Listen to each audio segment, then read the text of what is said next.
prosseguir, estou falando sobre o remanescente. Aqui no livro de Apocalipse, Apocalipse no capítulo 12, está falando aqui, meu amado, sobre o remanescente. O remanescente, a palavra remanescente significa resto, né? Restinho, ou seja, deste povo da terra vai sobrar o resto.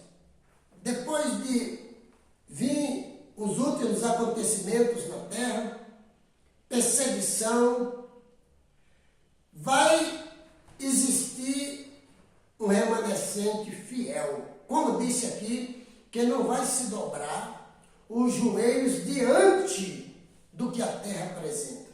Eles vão ser fiéis a Jesus, porque o testemunho de Jesus, quando preguei ontem mostrando que a Bíblia diz que o testemunho de Jesus é o espírito de profecia.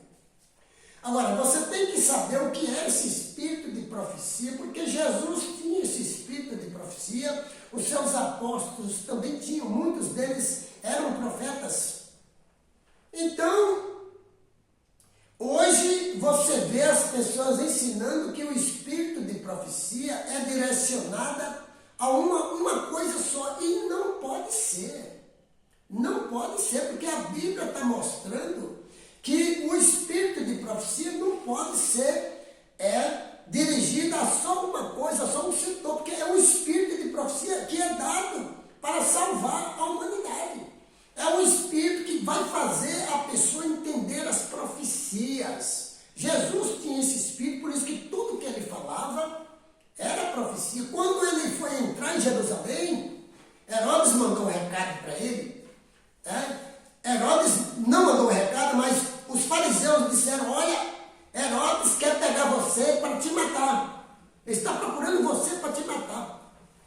E o que foi que Jesus falou? Ele disse: olha, fala para aquela raposa, ou seja, aquele animal astuto, que a raposa é um animal astuto, fala para ele que eu estarei aqui hoje e amanhã, ensinando a verdade. No terceiro dia, eu estarei pronto. Jesus falando que ele estava profetizando que ele ia entrar em Jerusalém. Ele disse para os discípulos: eu vou entrar em Jerusalém, vão me pegar, vão me judiar, vão bater em mim, vão me amarrar, vão me chicotear, certo? Vão rasgar as minhas vestes, vão me crucificar, vão me matar, mas no terceiro dia eu ressuscito. Você vê que ele tinha um espírito de profecia. Isso que ele tinha não era livro de ninguém. É isso que eu fico vendo na Bíblia, como o povo da terra está enganado e não percebe. O engano é sutil. Você tem que crer na Bíblia pelo que você estuda e que Deus te mostra na Bíblia. Você não precisa de ninguém para estar te guiando, te botando aqui e ali, não. Por quê? Porque todos nós somos livres para estudar por nós mesmos. Porque Deus usa um aqui de um jeito, Deus revela algo para um aqui de um jeito, Deus revela aqui para outro. Aqui na Bíblia, a revelação não é devaneio, que a pessoa vem dizendo que Deus revelou. Eu estou dizendo revelado pela palavra. Aqui está a revelação de Deus aqui, ó. A revelação de Deus, ele revela você aqui, ó. Ele fala também com você pelas circunstâncias. Deus fala até no sussurro do vento, ele fala. Para aquele que está de maneira espiritual, em sintonia com ele, ele fala. Ele fala em sonho, ele fala. Mas ele revela para você o que está escrito aqui, ó. Ele revela para você. Então aqui, meus queridos, aqui você tem que acompanhar comigo. Quero falar, quero pregar, porque eu fiz um compromisso com Deus. Quando eu não conhecia Ele, há provavelmente aí uns 40 anos atrás, o meu encontro com Deus lá na Bahia, lá em Irecê, há 40 anos atrás, naquele tempo, lá por, não me lembro o ano, mas tem bastante, 1980, 88, 89, por lá. Esse tempo que eu vivi lá no interior da Bahia, eu passei um aperto muito grande, eu não conhecia Deus sobre nada, não conhecia a Bíblia, nada. E eu me vi num apuro quando o meu filho, o único que eu tinha, ele tinha, parece que era 7 meses de idade, e ele engoliu uma presilha que estava na corrente do seu bico, na corrente que colocava no consolo. E aquela presilha desceu e ficou atravessada aqui, ó, nele. Eu tentei tirar na hora que estava descendo, ainda feriu a boca dele, mas não consegui, levamos para o médico e eu me vi desesperado. E ali ele ficou internado lá no posto de Sobral e Irecê. E eu voltei para casa já de noite, cansado. Não tinha comido meio-dia, que foi bem no horário do almoço. E então, meus amados, eu voltei para casa desesperado, entrei em casa, tranquei a porta. Estava tão cansado que eu fui para a cama e deitei com sapato, com roupa, com tudo. Desolado. Sabe quando uma pessoa está aos pedaços? Está aos pedaços. Mas ali, eu me lembro que foi a primeira vez que eu caí de joelhos, clamando por Deus. Clamando para que Deus me ajudasse naquele momento, porque eu não tinha dinheiro, não tinha condição financeira e meu filho estava entre a vida e a morte lá no hospital. Foi quando, ali, eu não sabia que era Deus, não sabia que era Jesus, não sabia de nada disso. Os crentes falavam em Jesus, mas meu pai falava em Deus lá. Falava em Deus, eu fui criado assim. E o que é que acontece, meu amado? Ali eu deitei, naquele tempo eu acreditava, tinha fé, porque meu pai ensinava, meu pai acendia velas e eu acendi uma vela num pire, na beira da minha cama, tinha trancado a porta e eu deitei desolado. Eu deitei com metade, eu fiquei com metade em cima da cama e os pés de pendurado na cama, com sapato, com tudo. Quando eu despertei, eu deitei, orei a Deus, pedi que Ele salvasse a vida do meu filho. Que se Ele fizesse isso, se Ele salvasse a vida do meu filho, eu prometi para Ele que eu ia seguir Ele, eu ia conhecer sobre Ele, iria seguir. E foi quando eu despertei, 5 horas da manhã, eu fui para o hospital, ainda estava escuro. E cheguei no hospital, a minha esposa estava lá na beira da cama do menino e eu perguntei, e o menino dormiu a noite toda.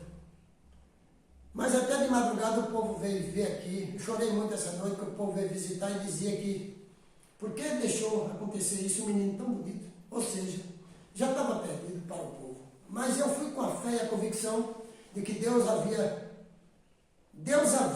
me ouvido. E quando eu cheguei lá, eu pus o menino no colo. Me dá ele aqui, botei ele aqui no colo. E tinha levado uma madeira com chá e coloquei na boquinha dele. E comecei a pensar de mim para mim. Eu falei, eu não acredito que o Senhor não ouviu. Porque ela disse que não aconteceu nada, mas eu sei que o Senhor agiu. Eu tenho certeza. Por isso que Hebreus diz, Hebreus capítulo 11, verso 1, a fé é a certeza daquilo que se espera, a convicção daquilo que você não vê. Você tem convicção, tem certeza? Tenha fé em tudo. E então ali, esse menino, ele parou no momento de receber o chá, E começou a olhar no meu rosto. E eu, pensando aquelas coisas de mim para mim, não tinha falado nada com minha esposa. De repente, meu amado, ele começou a fazer a sua necessidade. E eu fui daquela certeza que Deus estava me dando a resposta. Quando eu abri a fralda, que eu olhei, a presilha passou, aberta.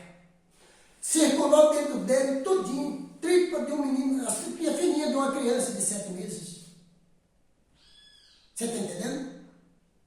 E não danificou nada. Hoje, para a honra e glória de Deus, eu louvo a Deus por meu filho estar vivo.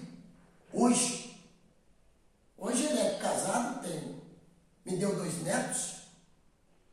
E Deus não só fez isso, como transformou a minha vida. Eu larguei todas aquelas práticas que eu tinha, que eu não conseguia me libertar delas, que era bebida, eu era meio cantor, eu cantava em tudo que canto. Acabou tudo isso. Arrumei uma bíbliazinha de bolso, comecei a ler o Novo Testamento. Estou aqui até hoje, meu amado, dando esse testemunho, porque glorifico o nome de Deus. Hoje não tenho vício nenhum, não tenho nada. Eu nunca mexi com droga, com essas coisas, só bebia e tocava e cantava. Porque desde novo que eu cantei e meu objetivo era ser um cantor, mas Deus, o plano dele é muito maior. Hoje eu louvo a Deus, hoje não deixei de cantar, mas no louvor. Sou compositor de hinos também, para a glória e glória de Deus. E aqui está esse velhinho aqui, usado agora para fazer o que Deus pede que eu faça. Por isso houve toda essa transformação na minha vida, e hoje eu sou esse homem que prego fora das religiões, porque não pude ficar lá dentro das religiões.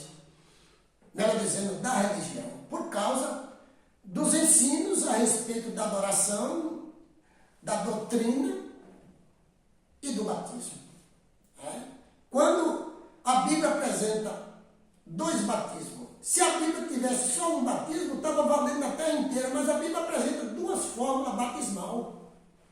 E a que eu encontrei mais harmoniosa com os ensinos de Jesus foi o batismo em nome de Jesus.